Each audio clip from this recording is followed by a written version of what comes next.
பரமக்குடி அருகே புனித மைக்கேல் அதிதூதர் ஆலய 152வது திருத்தேர் திருவிழா நடைபெற்றது. 1000த்திற்கும் மேற்பட்ட இறைமக்கள் கலந்து கொண்டு உலக நன்மை வேண்டி கூட்டு பிரார்த்தனையில் ஈடுபட்டனர்.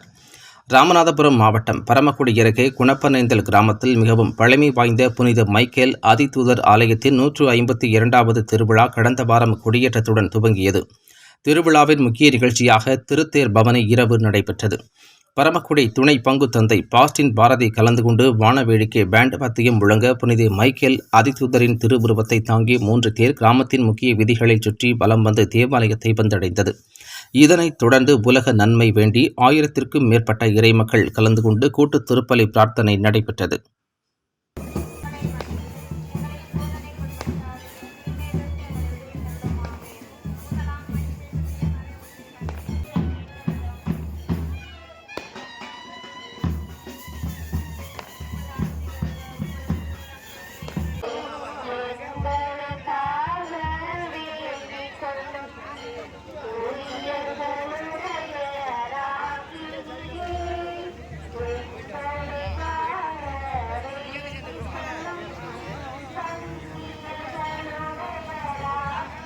எப்பொழுதும் எங்கள் மரண வேளையிலும்